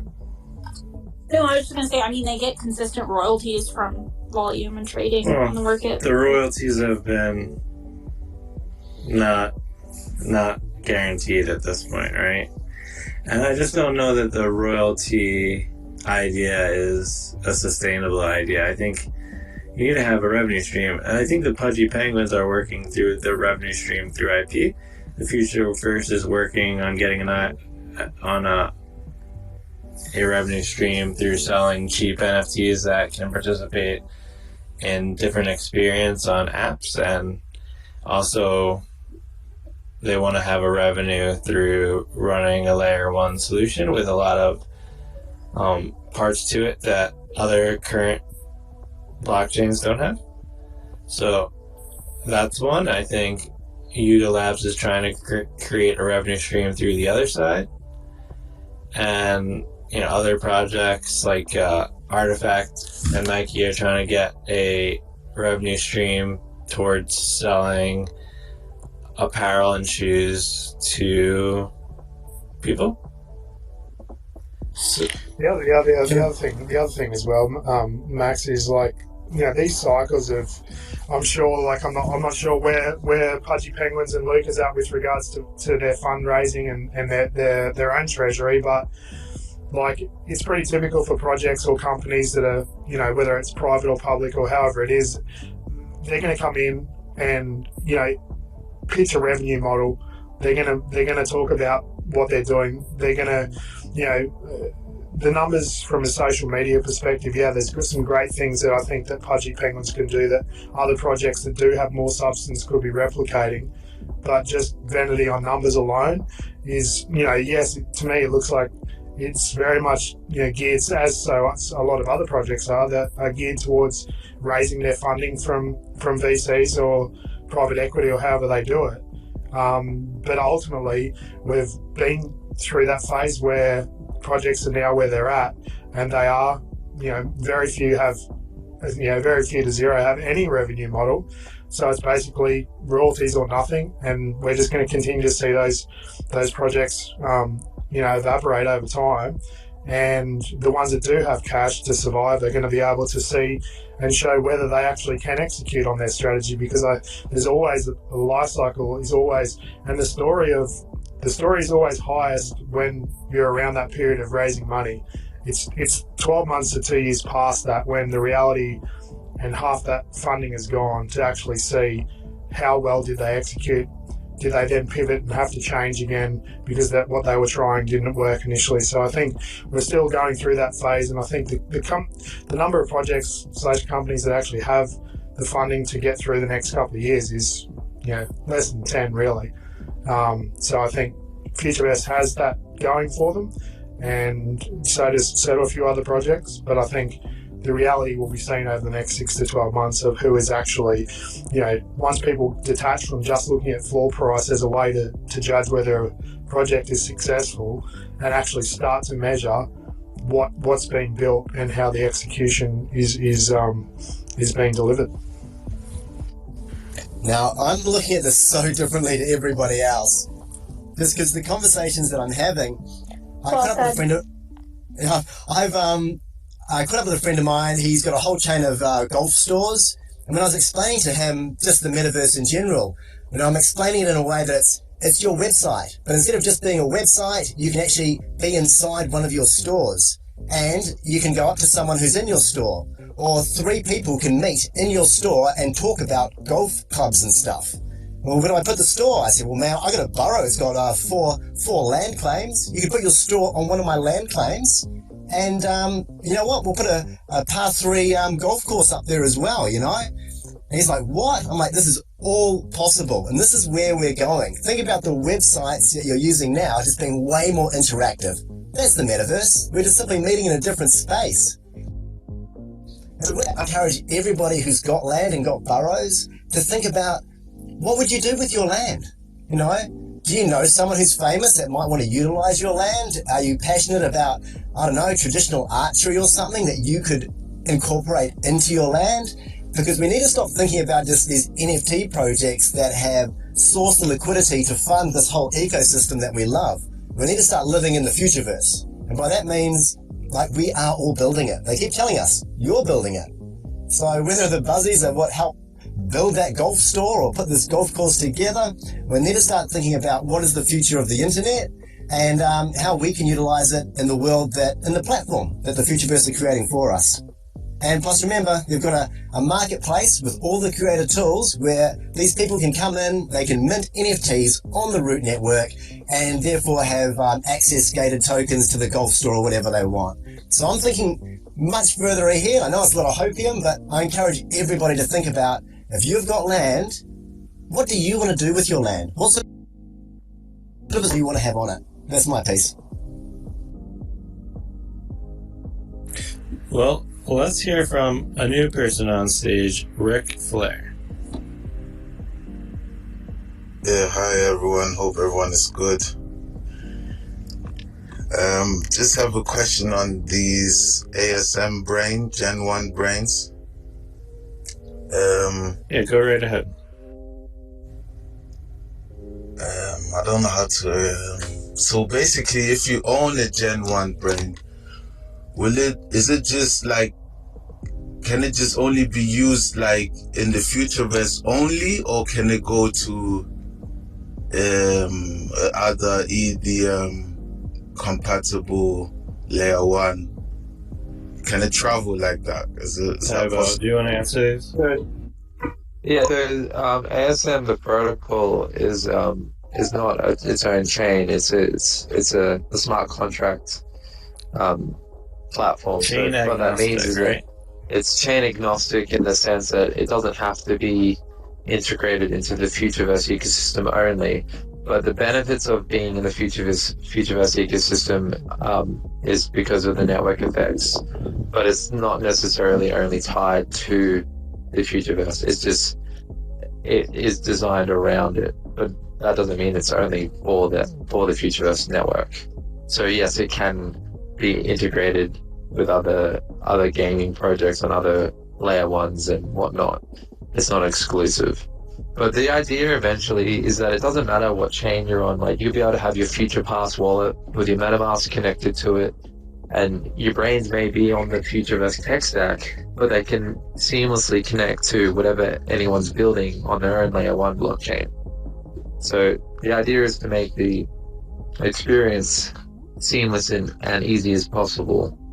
So even if it was technically only on the Futureverse network, it kind of isn't, because as long as we've got a future pass which you connect your MetaMask to, which connects to all the other EVM compatible chains, then you should be good to go, and there's no need to worry about your Gen 1 brain only being accessible with the Futureverse eco. All right, thank you very much for this info. I mean, yeah, that's even cool for the ASM brain to do that, to move to other chains and be used, I guess. But what do you guys think about these artificial intelligent NFTs type of things? But why don't you explain the difference between a Gen 1 brain and a Gen 2 brain, and then maybe go into like the whole ASM concept? Ric Flair, how versed are you on ASM? I know about the Gen 1 and the Gen 2 brains, but the difference is that Gen 1 brains get more incentivized, I guess, than the Gen 2s gets more Yeah, I'll run through it. So the idea of the Genesis, the first gen brains, is that because we participated when we entered the ASM network, whether it be from minting or a bit later, we get access to unique perks within the ASM ecosystem. So let's say there's a new game coming out, we might get like a whitelist spot or access to playing the game first if you own the Gen 1 brain. Another perk is when we are training our AI, the brain specifically, in these training gyms, we're spending ASTO, so we're spending real money to put them in an environment and to run the GPUs to create the memory trees, so that the brain then captures that memory and puts it into its metadata, and then it owns that metadata, and then you can apply that training gym to the game that training gym was based around. But the training gyms don't necessarily need to be based around games. It could be your own AI chatbot, it could be your music assistant, or like you could create, if you're a DJ or a music artist, you could create yourself as a DJ and sell that to someone that wants to have their own version of yourself but as an AI. So the idea of like having all these training gyms around where you insert your AI brain into, you pay the ASTO, that accumulates into your brain, and they're called memory trees, and you'll have a bunch of different memory trees within your AI brain. And with the Genesis, the Gen 1 specifically, those memory trees will grow over time. So let's say 3 years you've been here making these brains, training them, doing all these things, making them like have a lot of memory trees. Someone new comes along and they go, wow, like this platform's been around, there's all these things I can train my brain with, but I don't necessarily want to spend all this time training my brain. I just want to have something that's already established. They could come to you and ask, hey, can I buy your memories off you, and you splice a new brain, and then you sell those spliced memories onto a new brain that's separate from your Genesis brain, and then you sell that NFT to someone else. They then have all of your memories. So if you think long term, as you keep training, the Genesis brain could potentially just increases in value if you're training the brain to something people want. So depending on how you decide to train your brain determines how much potential value can potentially come from it. But with Gen 2 brains, they are limited to, you train it and you can't pass it on, and it's almost like a cheaper entry point for people that just want to experience having some fun. But for people that can get in early and buy a Gen 1 brain, you can get access to splicing down the line, which can potentially be lucrative. And the idea is that because you're spending ASTO, which is real money, onto training your brain, then the value is tied into your brain from all that training that you've done. So that's the gist of the Gen 1 brains compared to Gen 2. As a note, Mometa pinned a post by Savon Springer with a link to a YouTube video where all of this is explained in detail. and a YouTube video.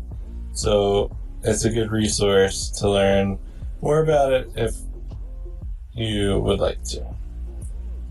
And another question on, can you like clone the Gen 1 brain? Can you do that? Yeah, so the splicing is essentially the idea that is cloning. So you're not cloning a Gen 1 brain in the sense that you'll make another Gen 1 brain, because there's only ever going to be 10,000. But what you're cloning is all the memories, and that's called splicing. You're splicing all those memories and putting it onto a new brain, which then you could sell to someone else. Okay, makes sense. So the value of the Gen 1 brains is that ability, and over time, if you train it well, you could create, the idea is that you could potentially create good yield out of making these brains and spending that real after and doing the work. How does it work in training in the DeFi platforms? Because I saw you could do that as well with the... like a trading bot. Eventually someone, like, the idea is that there's going to be an open source community that will be incentivized to build training gyms on the ASM platform, and then they'll get a small fee for creating that training gym, and we pay that, and then we also pay the ASTO to the people running the environment. So the idea is that you're going to have all these open source developers building, like open source community building on top of the ASM protocol, and they get a small fee for building it. And as more people use their training gyms, the more fees they get. And then the GPU, the people running the environments, also get paid for helping run the environment, so we can actually get the training done. So the idea is that we want to have thousands of developers building these training gyms. And what this does is it incentivizes these builders to actually get paid for building these training gyms. And then the more training gyms means more value for us to have things to choose from, because people are going to do different things and have different style training gyms with similar tasks. So you could have 10 training gyms that all teach your brain to be a trading bot, but you could find certain ones that you think are better or whatever. So there's going to be like a general market of training gyms in the future that we'll be able to access and decide how we want to train our brains with. So it's exciting stuff once it all comes in and actually comes to fruition. But at the moment, we're still very early, and the idea of training your brain is still, like, I think a year away, maybe less. I'm not sure. But I'm looking forward to it. And now I'm cutting off. Who are ASM brains like their competitors? Is there any competitors as well at the moment, apart from ASM doing this? Just when it comes to digitally owning your AI and creating memory trees, I'm not sure that exists right now. I think at the moment ASM is the main one. That could change at any moment. There could be someone building something different, but the way that ASM works is there's nothing like it at the moment. all right. Thank you very much for this. Appreciate it. No worries, anytime. That being said, we're now 2 hours into the show, which is about the time that we wrap up. Does anyone have any final words before we wrap up?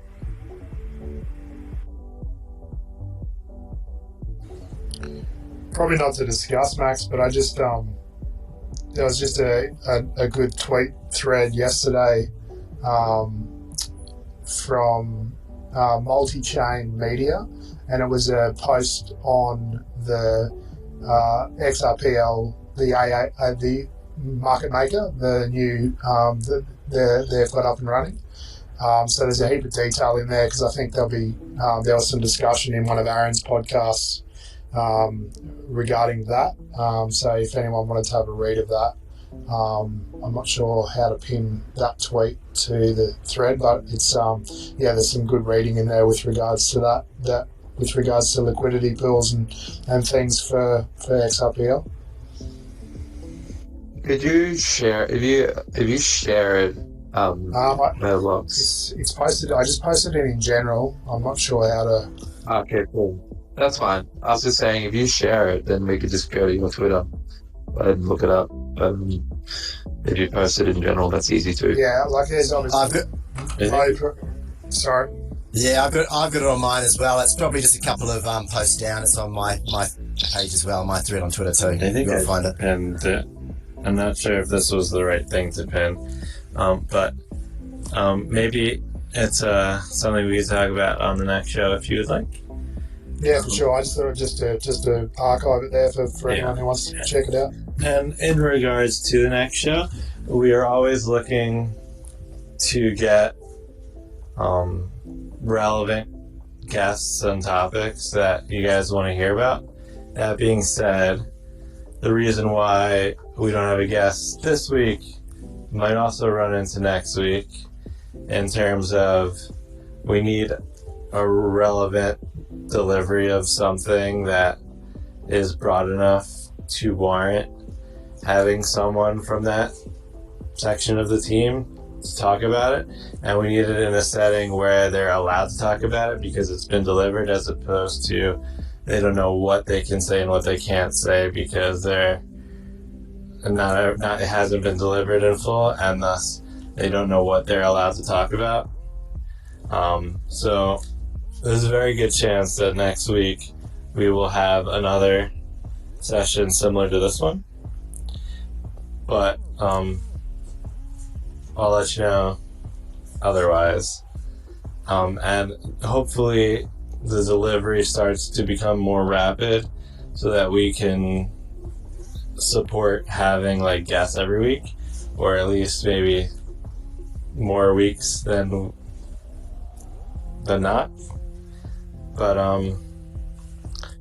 if Buzzies reveal this week, maybe you could have potentially someone on next week. For sure. There's a lot of things that can happen this week that can warrant someone having a guest to talk about it. But I don't like to anticipate that things will happen because they might not, So if it does happen and it happens in time that we can coordinate the guests to get on the show, then that's something that we'll look to do. But a very real and maybe more likely than not possibility that we have a session similar to this one. But in the future, hopefully we'll be able to have enough delivery of items that gets us the ability to have relevant conversations with a variety of cool guests. Additionally, we had gone through a phase where we were having conversations with other NFT communities that were doing things. We had one with Wilder World, we had one with Crypto Walkers, we had one with Gala, and maybe we had one or two others. So that's a possibility that we can bring that back. That being said, like the whole NFT Web3 space, it just seems to be a little bit static right now. I'm sure that people are building, and it just doesn't seem like a lot is changing at the moment. We're kind of in a build period, and more so than a delivery period. But if there is something that you think would be someone from some project or a project that you think would be a good fit for the show, definitely DM me or reach out to me via Twitter or Discord or whatever means that you want to reach me, and we can explore that option. But for now, thanks everyone that joined and that came on stage to talk and that listened or is listening to the recording, which will be live when we end the space in a couple of minutes. So thank you guys for all the support, even when we don't have exciting guests to talk to. And we'll see you next week. Thanks so much. Thanks very much for watching. If you enjoy this content, smash that like button, hit subscribe, and maybe consider watching one of my other videos. Bunnies up!